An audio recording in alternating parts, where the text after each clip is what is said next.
गांधारी का श्राप। कुरुक्षेत्र का युद्ध समाप्त हो चुका था। मैदान में चारों ओर केवल मृत्यु, धूल और रक्त की गंध बची थी। कौरवों की सेना नष्ट हो चुकी थी और पांडव विजयी हुए थे। परंतु यह विजय भी शांति नहीं लाई, क्योंकि इस युद्ध ने असंख्य माताओं, पत्नियों और बहनों को शोक में डूबा दिया था। उसी शोक में डूबी एक स्त्री गांधारी अपने 100 पुत्रों की मृत्यु के बाद व्याकुल होकर रणभूमि में आई। उसका हृदय क्रोध, वेदना और दुहक से भरा था। वह जानती थी कि धर्म के पक्ष ने विजय पाई है, परंतु उसका मातृत्व हार गया था।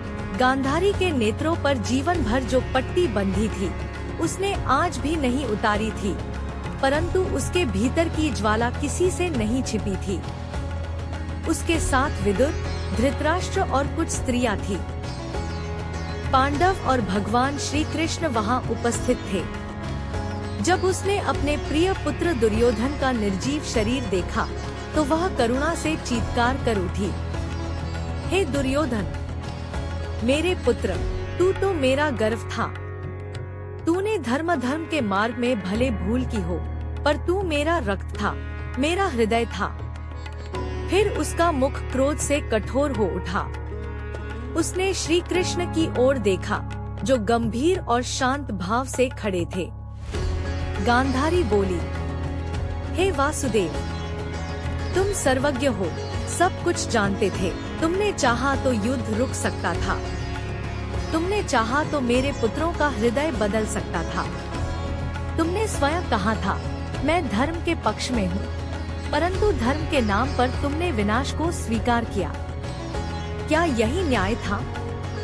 श्री कृष्ण ने नम्रता से कहा, माता, मैं जानता हूँ कि तुम्हारा हृदय टूटा है, परंतु यह युद्ध आवश्यक था। अधर्म ने धरती को भार से भर दिया था। यह युद्ध उसके शुद्धिकरण का मार्ग था। गांधारी की पीड़ा और बढ़ गई। शुद्धिकरण?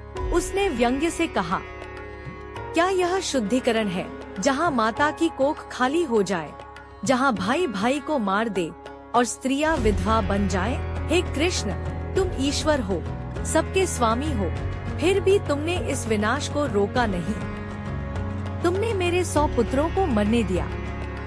श्री कृष्ण मौन रहे। उन्होंने कोई उत्तर नहीं दिया, क्योंकि वे जानते थे कि शोक में डूबी माता के शब्द वज्र समान है।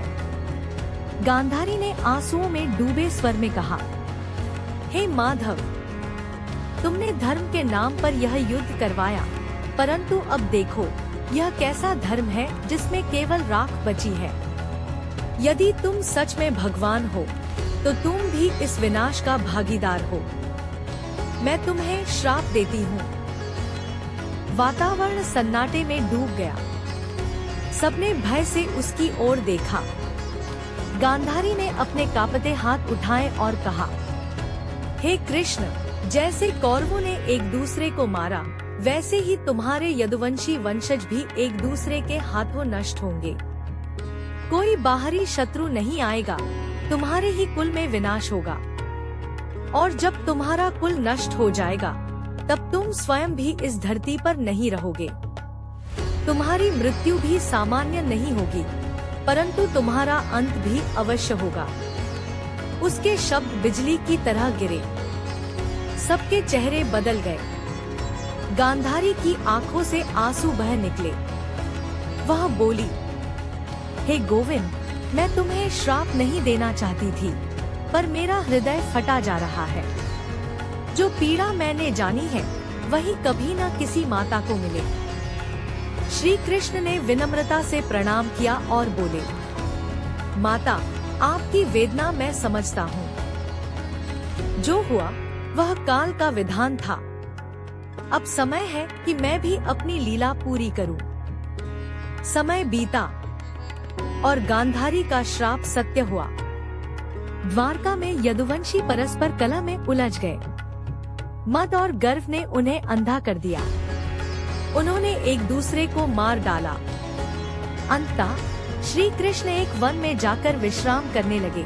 जहां एक शिकारी ने उन्हें हिरण समझकर बाण चला दिया। जब बाण लगा तो कृष्ण मुस्कुराए। माता गांधारी का श्राप भी अपूर्ण हुआ। लीला समाप्त। और इस प्रकार जिस युद्ध ने संसार को धर्म सिखाने का प्रयत्न किया, उसने अंत में ईश्वर को भी पृथ्वी से विदा कर दिया। गांधारी का श्राप केवल क्रोध नहीं था, वह एक माँ की पीड़ा थी। यह कथा हमें सिखाती है कि चाहे कोई कितना भी महान क्यों न हो, कर्मों का फल हर किसी को भोगना पड़ता है।